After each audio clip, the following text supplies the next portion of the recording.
I was halfway through my morning coffee when I saw the woman marching up my driveway with the kind of determination that usually preceded disaster. She wore a crisp white blazer despite the February cold, her blonde hair pulled back so tightly it probably gave her a headache, and she clutched a clipboard like it was a legal warrant. I knew exactly what this was about before she even opened her mouth. "Excuse me," she called out, her voice sharp enough to cut glass. "Are you the owner of this property?" I set down my coffee mug and stepped out onto my front porch in Boulder, Colorado. The mountain air was crisp, and patches of snow still lingered from the storm 2 days ago. That would be me. "Henry Stanton, can I help you?" "I'm Patricia Zimmerman, president of the Ridgeview Meadows Homeowners Association." She thrust a piece of paper toward me. "I'm here to inform you that you're in violation of community standards. The common pathway that runs along your property line hasn't been shoveled. As per HOA bylaws, adjacent property owners are responsible for maintaining common areas within 24 hours of snowfall." I took the paper but didn't bother reading it. "I appreciate you stopping by, but I'm not a member of your HOA." Her perfectly penciled eyebrows shot up. "Excuse me." "I'm not part of the Ridgeview Meadows HOA," I repeated, keeping my voice pleasant but firm. "This property predates your development by about 15 years. When your neighborhood was built around me, I explicitly declined to join." Patricia's face went through several interesting color changes, settling on a mottled red. "That's impossible. Every property in this area is part of the association. Not this one." I gestured to my modest 2-story house, which sat on 3 acres at what used to be the edge of undeveloped land.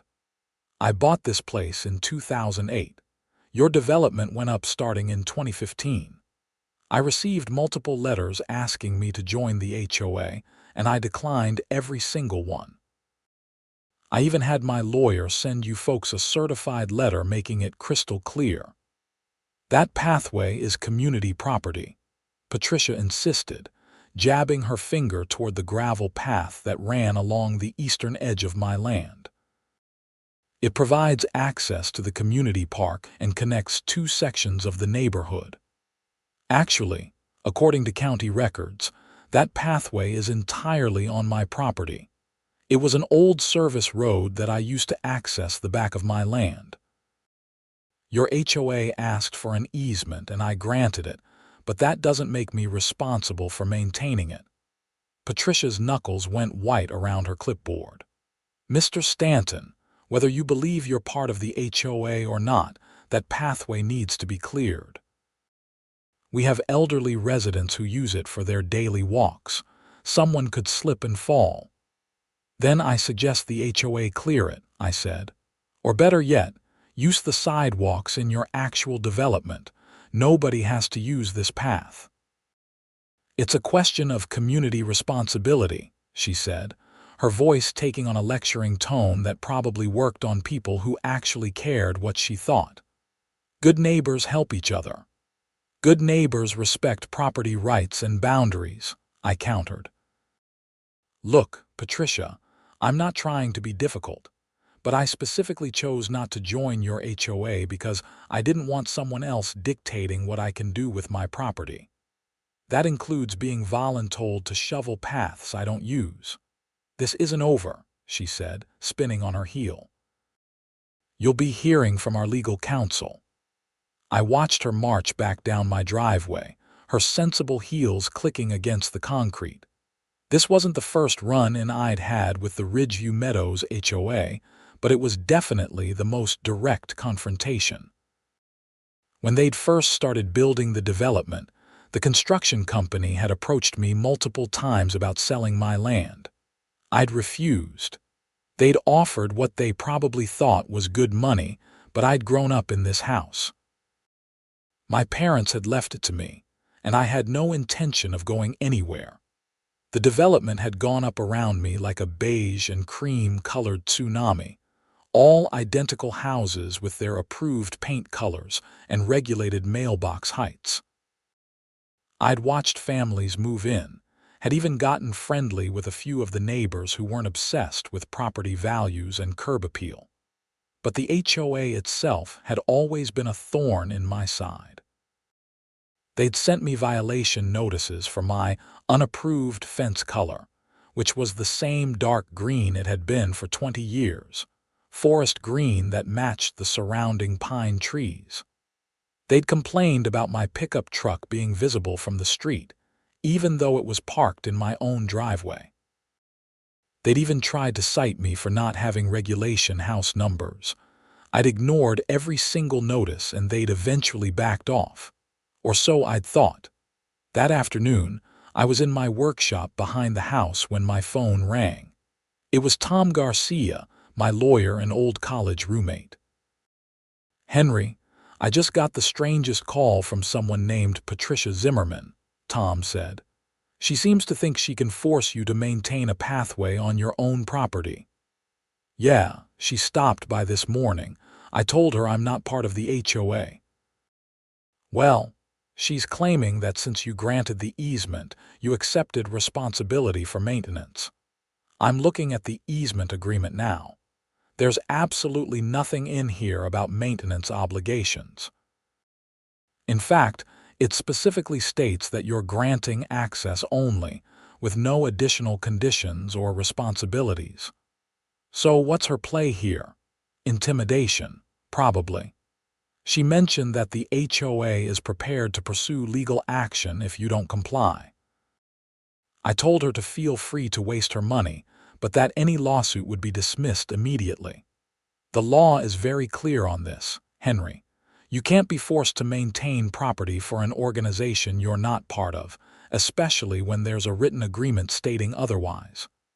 Thanks, Tom. Send me your bill. Please, this took me 5 minutes and gave me a good laugh. But Henry, be careful with these HOA types. They can get nasty when they don't get their way. He had no idea how right he was. Over the next week, I received 3 more notices from the HOA, each one more aggressively worded than the last. They threatened fines, legal action, and even suggested they might revoke the easement entirely, which would have been hilarious since they didn't have the authority to revoke something I'd granted. I filed each notice in my recycling bin and went about my life.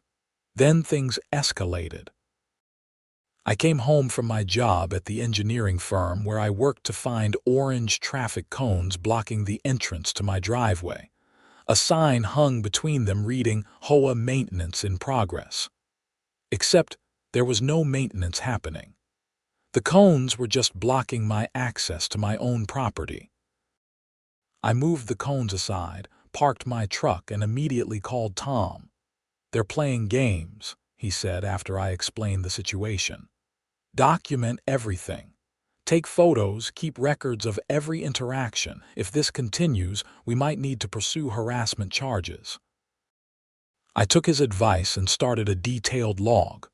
The next morning, the cones were back. I moved them again. This pattern continued for 3 days until I finally set up a security camera pointed at my driveway. The footage was enlightening.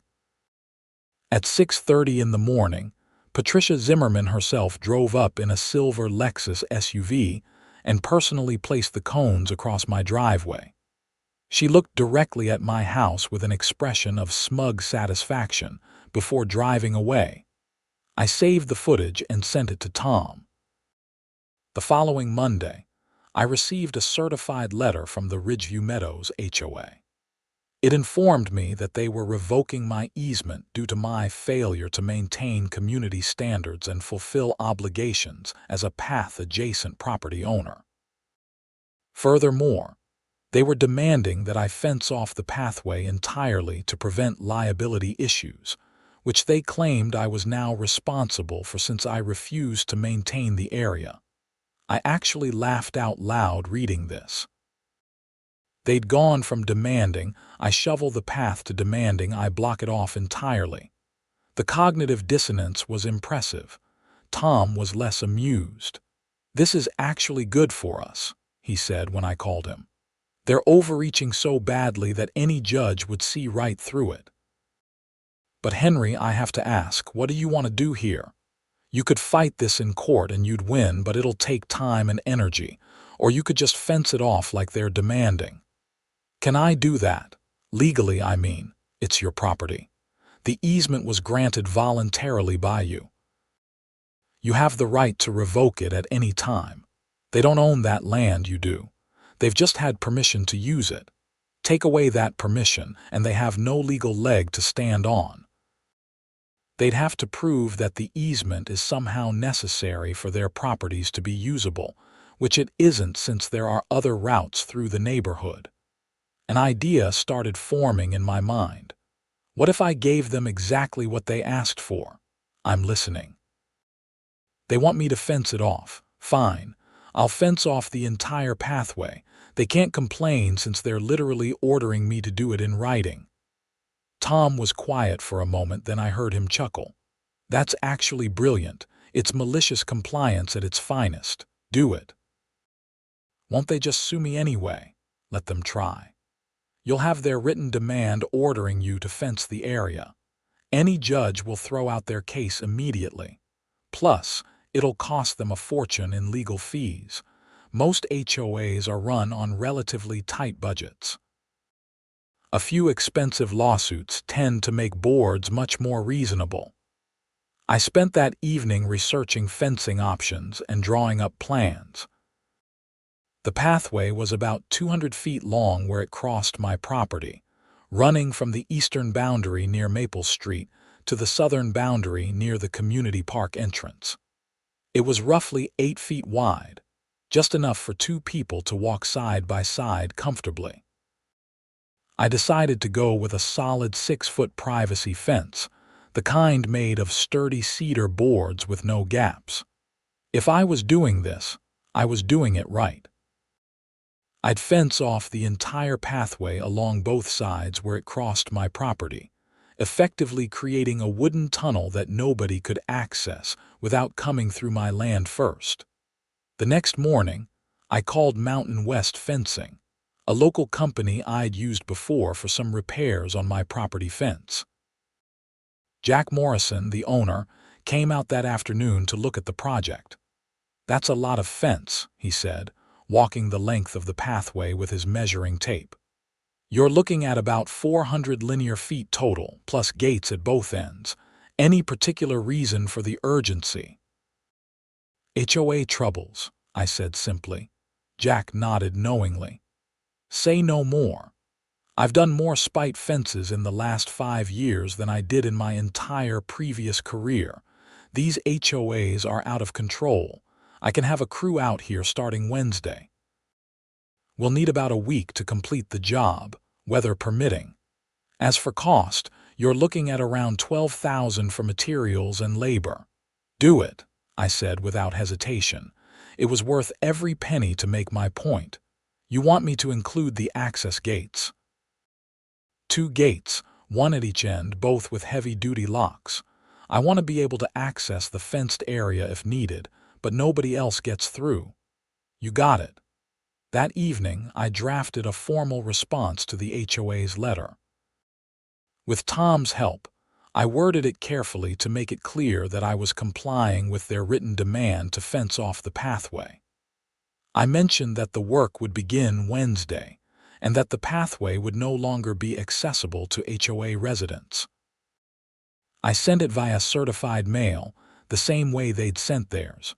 Wednesday morning arrived with perfect weather for construction. Cold but clear, the ground firm enough to dig post holes. Jack's crew showed up at 7:30 sharp with a truck full of cedar boards, posts, and concrete mix.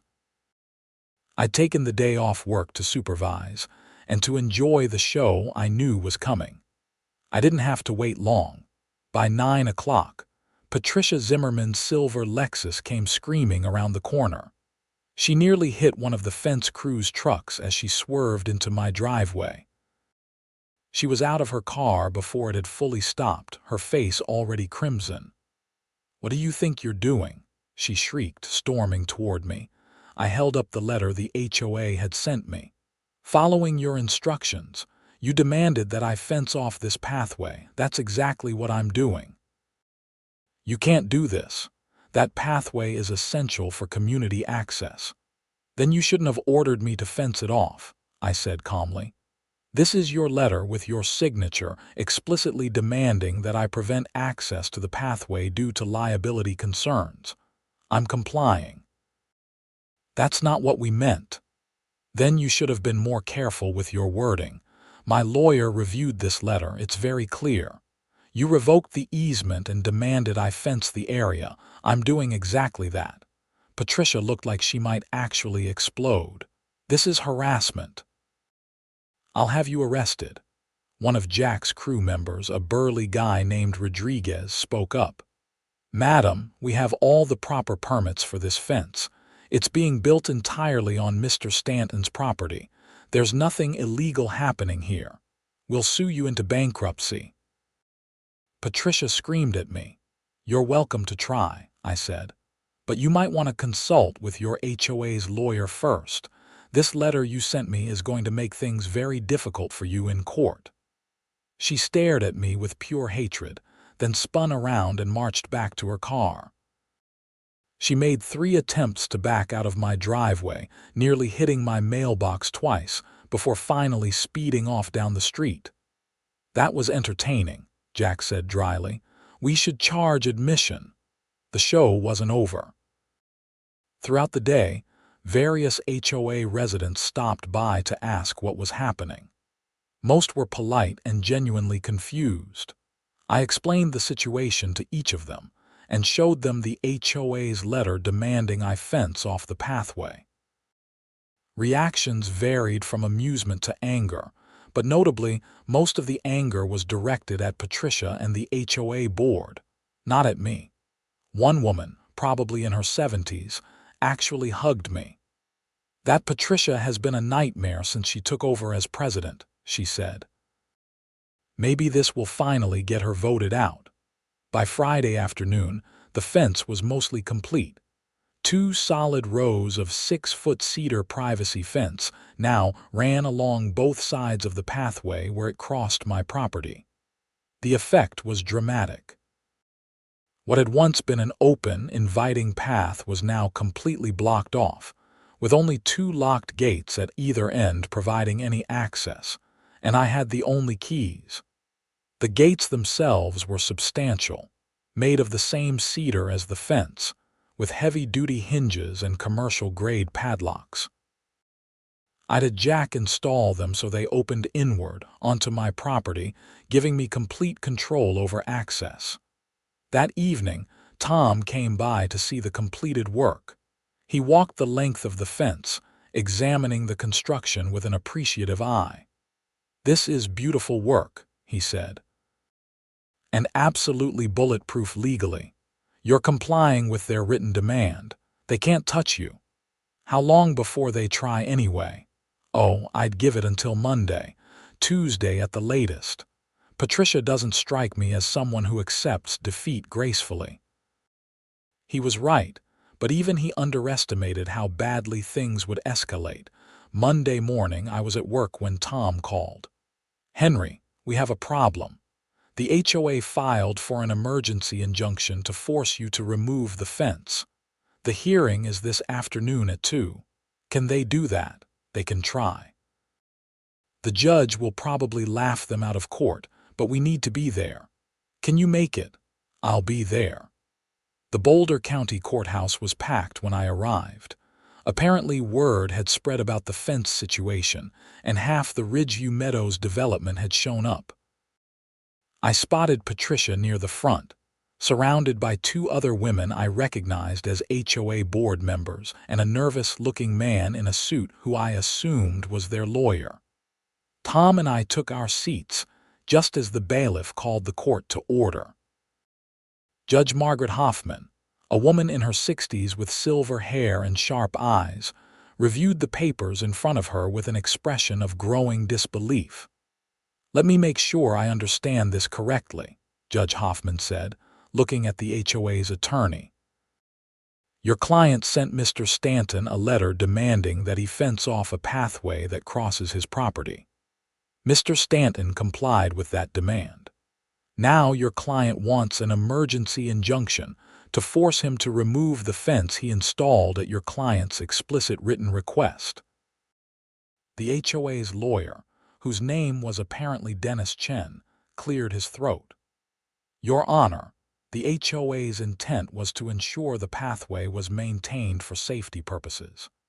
Mr. Stanton's refusal to maintain the path created a liability issue, so the HOA advised him to secure the area. However, we did not intend for him to completely block access to what is an essential community thoroughfare. Did your client's letter specify that access should be maintained? Not in those exact words, Your Honor, but the intent was clear. Mr. Garcia, Judge Hoffman turned to Tom. I assume you have the letter in question. Tom stood and handed copies to the bailiff, who delivered them to the judge and the opposing counsel. Your Honor, the letter is very explicit. It states that Mr. Stanton is to fence off the pathway to prevent liability issues. It makes no mention of maintaining access. My client followed their instructions to the letter. Judge Hoffman read through the document, her eyebrows climbing higher with each paragraph.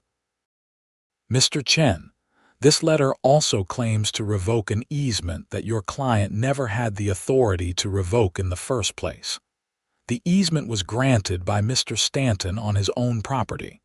He has the right to revoke it at any time. Your client cannot revoke something they don't control. Your Honor, the pathway has been in use by the community for over 8 years. It's become an established right-of-way. Has it? Judge Hoffman looked at Tom. Mr. Garcia, do you have the original easement agreement? Tom produced the document. Your Honor, the easement was explicitly granted as a revocable license, not a permanent right-of-way. Mr. Stanton maintained the right to revoke access at any time, for any reason. There's case law supporting this, including Morrison v. Homestead HOA from 2019. Judge Hoffman spent several minutes reviewing the easement agreement and the case law Tom had cited.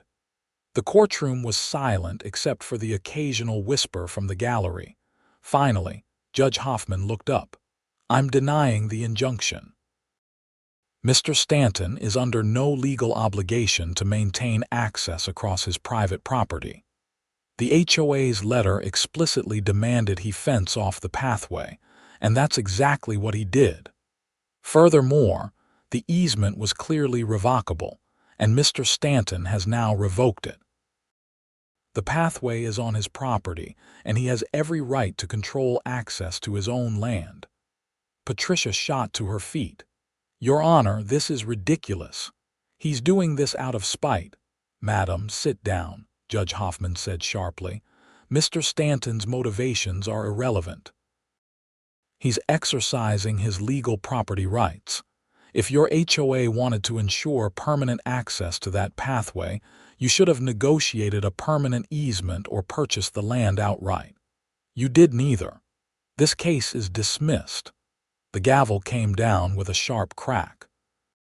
Patricia looked like she wanted to argue further, but her lawyer physically grabbed her arm and steered her out of the courtroom before she could get herself held in contempt. In the hallway afterward, several Ridgeview Meadows residents approached me. Most were apologetic, explaining that Patricia and the board had taken this action without consulting the broader membership. One man, who introduced himself as George Porter, asked if I'd be willing to attend the next HOA meeting to discuss a resolution. What kind of resolution? I asked. Honestly, most of us think Patricia has lost her mind. This lawsuit probably cost the HOA $5,000 in legal fees, and now we have a useless pathway that nobody can use. Some of us are planning to call for a vote of no confidence in the board. If we can get new leadership, maybe we can work something out that makes sense for everyone. I considered his offer. I'm willing to talk, but I'm not taking down that fence until I have ironclad guarantees that the HOA will stay out of my business. I'm not a member, I never will be a member, and I won't be treated like one. Fair enough, George said. The meeting is next Thursday at 7 at the community center. Will you come? I'll think about it. Tom and I grabbed dinner at a Mexican place near the courthouse to celebrate the win. Over enchiladas and beer, we discussed strategy. They're going to try something else, Tom warned. Patricia doesn't strike me as the type to accept defeat. What can she do? The judge was pretty clear. Legal isn't her only option. These HOA zealots sometimes resort to harassment, vandalism, or other creative methods to get their way. I'm not saying she'll do anything criminal, but keep your eyes open. I promised I would, though I didn't really believe Patricia would go that far. I was wrong. The first incident happened 2 days later. I came home from work to find my mailbox knocked over, the post broken clean off. It could have been an accident, some kid with a baseball bat, but the timing was suspicious. I filed a police report and installed another security camera. The second incident was more serious. On Sunday morning, I discovered that someone had spray painted "selfish" in large red letters across my fence. The gate on the southern end had also been damaged, the lock cut through with bolt cutters. This time I had footage. My new security camera had caught everything. At 2:15 in the morning, a figure in dark clothing had approached the fence with spray paint and bolt cutters. The person had their face covered, but I recognized the silver Lexus SUV parked on the street behind them. I called the police immediately. Officer Sarah Martinez arrived within 20 minutes, and I showed her the footage. "That's definitely vandalism and destruction of property," she said, taking notes. "Do you know who owns that vehicle?" Patricia Zimmerman, president of the Ridgeview Meadows HOA. "We've been having disputes about the fence." Officer Martinez's expression hardened. "We've had several calls about HOA issues in this development. This is the first time it's escalated to property damage, though. I'm going to pay Miss Zimmerman a visit. You should also provide this footage to your insurance company and get an estimate for the repairs." I spent the rest of Sunday cleaning the spray paint off the fence as best I could.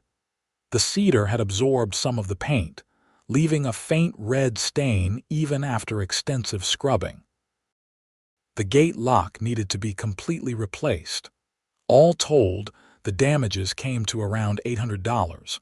Officer Martinez called me that evening. I spoke with Miss Zimmerman. She denies any involvement, claims her vehicle was parked in her garage all night. However, her husband admitted that she had the keys, and he didn't hear her come to bed until around 3 in the morning. He seemed uncomfortable with the whole situation. "I've filed a report for vandalism, and I'm forwarding your video footage to the district attorney's office. They'll decide whether to press charges."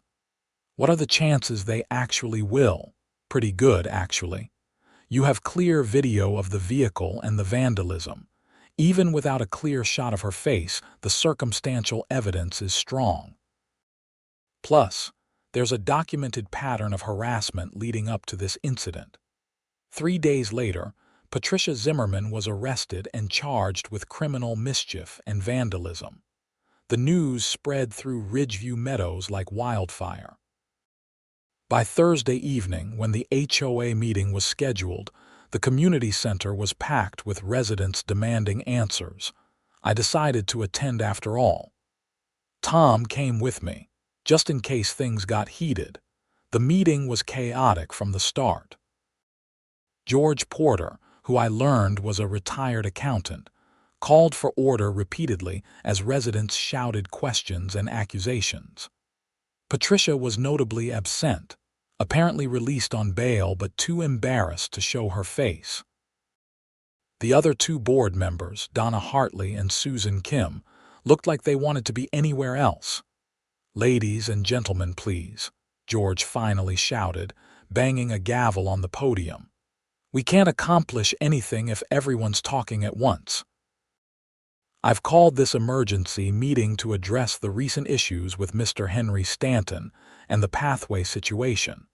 Mr. Stanton has agreed to join us tonight to discuss possible solutions." All eyes turned to me. I stood up slowly, very aware that I was in a room full of people who probably blamed me for the current mess, even though I'd done nothing wrong. "I appreciate the invitation," I said, keeping my voice level and calm. "I want to be clear about a few things. First, I'm not a member of this HOA and I never will be. Second, the fence stays up until I have absolute assurance that the HOA will respect my property rights and stop harassing me. Third, any agreement we reach has to be in writing and reviewed by my attorney." "What would it take for you to restore access to the pathway?" George asked. "Honestly, I'm not sure I want to restore access. Your previous board president vandalized my property and harassed me for weeks. What assurance do I have that won't happen again?" A woman in her 40s raised her hand. "Mr. Stanton, I'm Jennifer Morrison. I live on Aspen Drive, and that pathway is how my kids get to school safely without walking along the main road. I know Patricia was out of line, but most of us had nothing to do with her behavior. Is there any way we can work this out?" I felt a twinge of sympathy. I hadn't really considered that the pathway might be useful for safety reasons. "Look, I'm not trying to make life difficult for families just trying to get to school, but I can't have the HOA treating me like a member and making demands about my property." Tom leaned over and whispered something in my ear. I nodded and continued. "Here's what I'm willing to consider. If the HOA is willing to sign a new easement agreement that explicitly states I have no maintenance responsibilities whatsoever, that I'm not subject to any HOA rules or fees, and that includes a substantial penalty clause if the HOA harasses me in the future, then I'll restore access to the pathway." "What kind of penalty are we talking about?" Donna Hartley asked nervously. $10,000 per violation, Tom said, standing up. "Payable to Mr. Stanton personally. Any attempt to enforce HOA rules on his property, any citation or fine, any harassment of any kind would trigger the penalty. Additionally, the easement would include a clause allowing Mr. Stanton to revoke it immediately if the HOA breaches the agreement." The room erupted in discussion. George banged his gavel again. "That seems steep." "It's insurance," I said. "If the HOA leaves me alone like they should have been doing all along, the penalty clause never comes into play. But if someone decides to harass me again, there are real consequences." George looked around the room. "This needs to go to a vote of the full membership. But first, we need to address the current board situation. I'm calling for an immediate vote of no confidence in Patricia Zimmerman as president."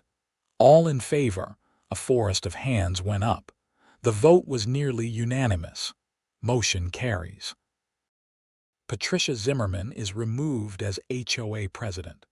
I'm also calling for votes of no confidence in the remaining board members for allowing this situation to escalate. Donna and Susan both looked relieved rather than upset when they were also voted out. Within 15 minutes, a completely new board had been elected with George as president, Jennifer Morrison as vice president, and 3 other residents I didn't know filling the remaining positions. "First order of business," George said once the new board was officially seated. "I move that we authorize our attorney to draft an easement agreement with Mr. Stanton, including the terms he specified." All in favor. This vote was less unanimous. Several residents clearly felt the penalty was too harsh, but enough voted in favor to pass the motion. George turned to me. "We'll have our attorney draft something and send it to Mr. Garcia for review. Is that acceptable?" "That's fine," I said. I look forward to seeing what you come up with." The meeting continued for another hour, mostly focused on other HOA business and the financial impact of Patricia's lawsuit. Apparently, the HOA's legal fees had been even higher than I'd thought, nearly $8,000. The vandalism charges had also created liability issues for the HOA's insurance policy. As people were leaving, Jennifer Morrison approached me. "Thank you for being willing to work with us. I know you don't owe us anything, but I really do appreciate it." My youngest is in first grade, and she's terrified of walking along Jefferson Road because of the traffic. "I remember being a scared first grader," I said. "I'm not trying to make anyone's life harder, especially not kids. I just want to be left alone to live on my own property without someone telling me what color my fence can be." For what it's worth, I think Patricia was completely out of line from the start. She had this obsession with making the neighborhood perfect, like we were all living in some magazine spread. Most of us just want a nice place to raise our families. Over the next 2 weeks, the attorneys went back and forth on the easement agreement. The HOA's lawyer tried several times to water down the penalty clause or add maintenance obligations, but Tom shut down every attempt. Finally, they produced an agreement that met our requirements. The easement was granted for pathway access only, with no maintenance obligations on my part. I was explicitly exempted from all HOA rules, fees, and assessments. The penalty clause was set at $10,000 per violation, with violations defined as any attempt to enforce HOA rules on my property, any harassment, or any communication that demanded I take action on my property. The easement could be immediately revoked by me if the HOA breached any term of the agreement. I signed it on a Wednesday afternoon in Tom's office. George signed on behalf of the HOA. We had the document notarized and filed with the county recorder's office. That weekend, I removed the padlocks from the gates and put up small signs at each entrance reading, "Private property access granted by revocable easement, only no trespassing beyond pathway." I wanted to make it crystal clear that this was still my land, and access was a privilege I was granting, not a right anyone could claim. The response from the neighborhood was overwhelmingly positive. I received thank you cards from several families. Jennifer Morrison's daughter drew me a picture of herself walking safely to school, which I stuck on my refrigerator. Someone left a gift basket of local honey and preserves on my doorstep. Patricia Zimmerman's criminal case proceeded slowly through the system. In March, she pled guilty to misdemeanor vandalism and criminal mischief. She was sentenced to 30 days in jail, suspended pending completion of 100 hours of community service and restitution of $800 for the damage to my fence. She was also ordered to stay at least 100 feet away from me and my property. The HOA moved to evict her from the development based on the criminal conviction and violation of community standards. That lawsuit was still pending when her husband filed for divorce. According to neighborhood gossip, which reached me through various friendly neighbors, he'd apparently been unaware of the full extent of her HOA obsession and had been horrified by her arrest. By April, things had settled into a comfortable routine. The pathway saw regular use, especially in the early mornings and late afternoons when kids were going to and from school. Occasionally, I'd see people walking dogs or out for evening strolls. Everyone was respectful, staying on the pathway and not wandering onto the rest of my property. The new HOA board proved to be much more reasonable than the old one. They focused on actual community needs like maintaining the park and organizing neighborhood events, rather than obsessing over every minor rule violation. I was invited to the neighborhood 4th of July barbecue and actually attended. finding that most of my neighbors were perfectly normal people who'd been just as frustrated with Patricia's reign as I had been. In late May, I was working in my garden when Jennifer Morrison walked by with her kids on their way home from school. Her daughter, the first grader, waved enthusiastically. "Hi, Mr. Stanton. Thank you for the path." "You're welcome, sweetie," I called back, surprised by how good it felt to be appreciated. Jennifer paused at the gate. "You know, you really should come to the next HOA meeting. I know you're not a member, but George wanted to ask you about possibly installing some better lighting along the pathway. The HOA would pay for it and handle all the installation, of course. We've had a few people say it gets pretty dark through there in the evenings." "I'll think about it," I said, which had become my standard response to HOA-related requests. But I did think about it, and a few days later I called George. "The lighting idea is fine," I told him, "but I want solar lights, not electrical. I don't want trenches dug on my property for wiring.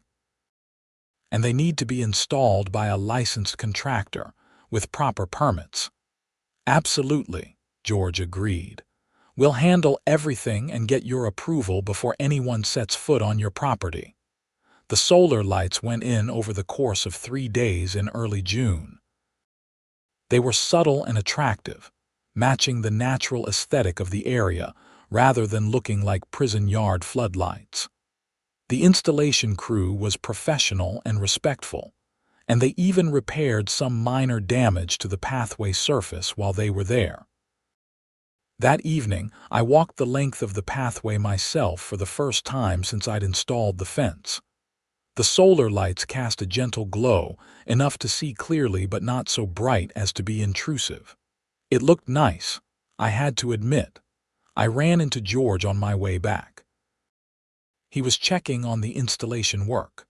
"Looks good," I said. "I'm glad you approve. Henry, I wanted to thank you again for working with us on this. I know Patricia made your life hell for a while there." "Water under the bridge," I said, though we both knew that wasn't entirely true. I'd never fully trust the HOA, and I'd never join, but I could coexist with them. For what it's worth, we've implemented some new rules at the HOA level. No board member can take action against a resident without a full board vote. We've also established a grievance procedure that requires mediation before any legal action.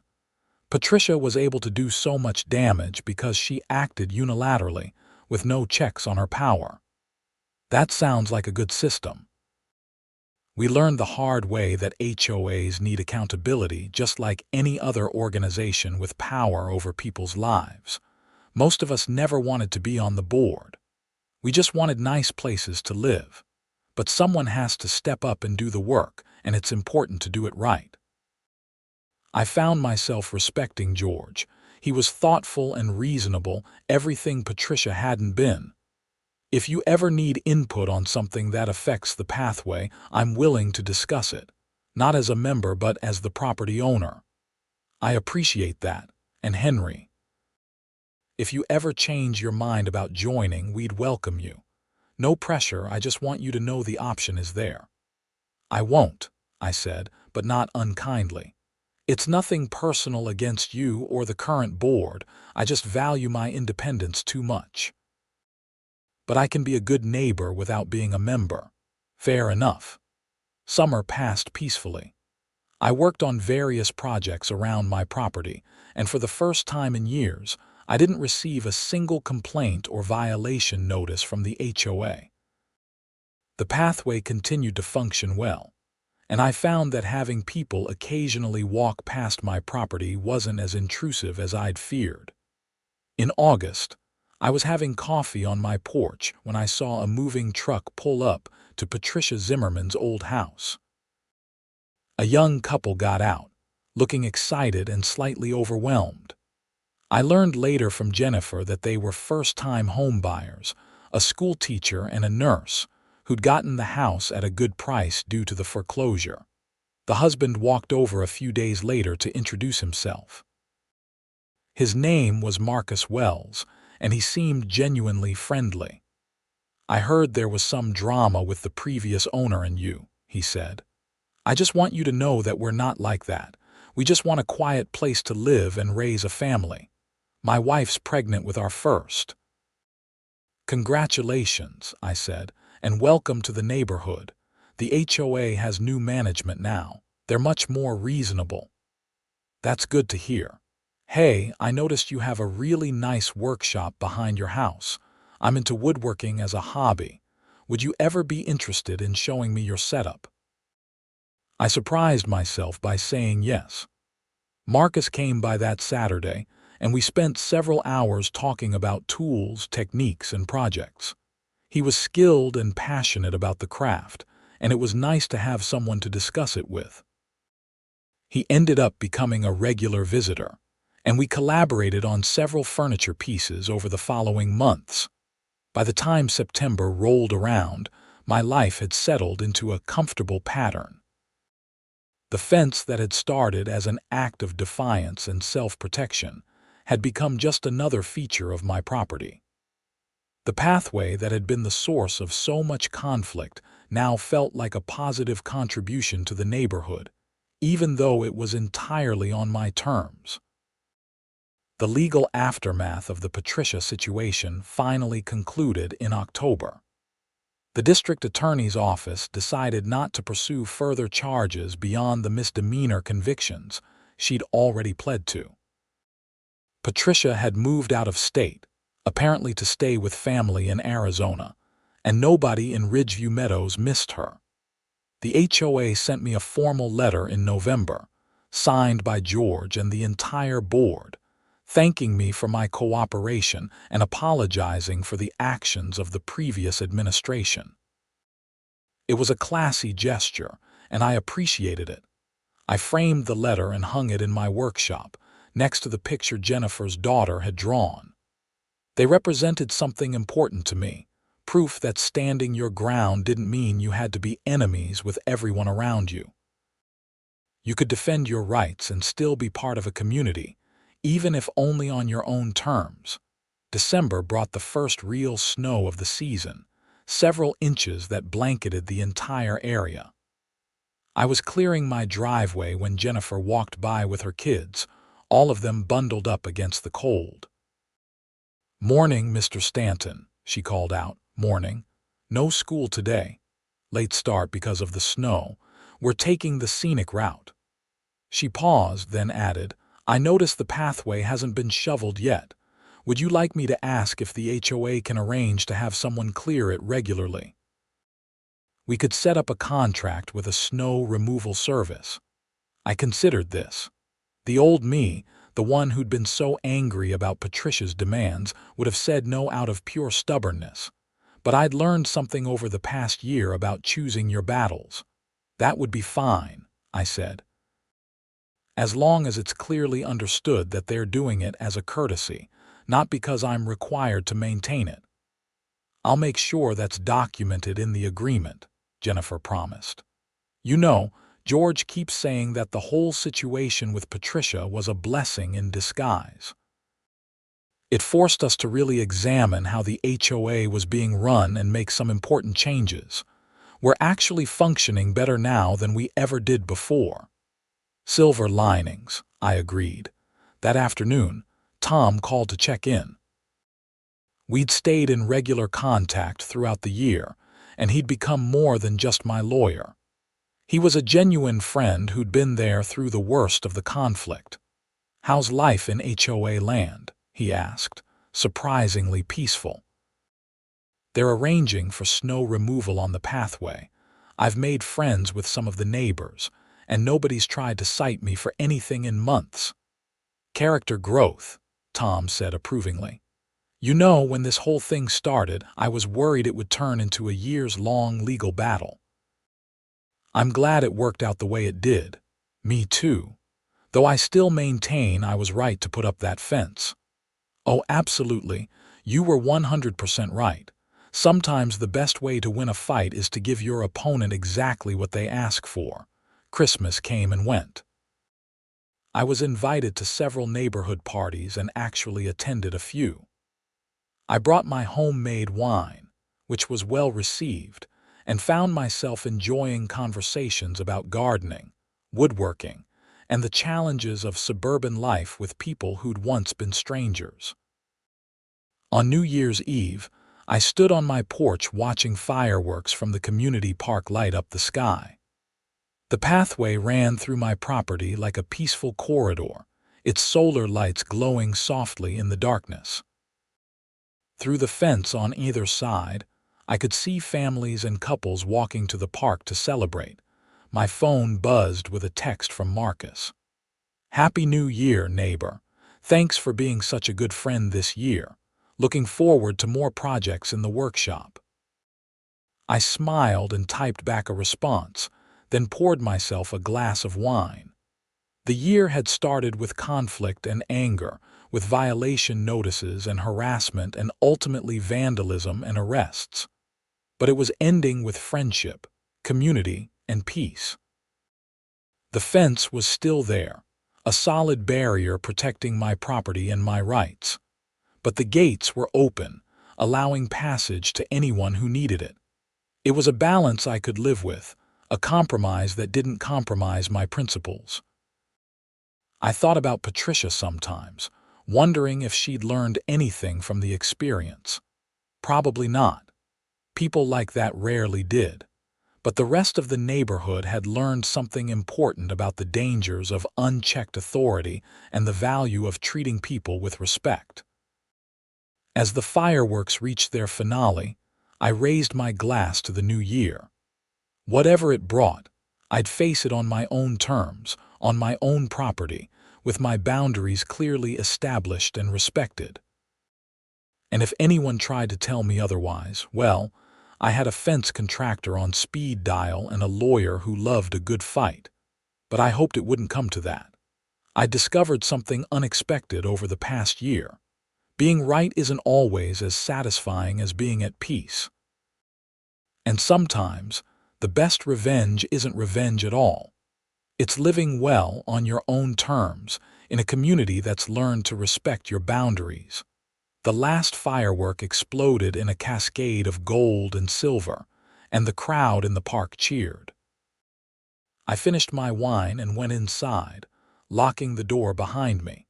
Tomorrow I'd start a new woodworking project with Marcus.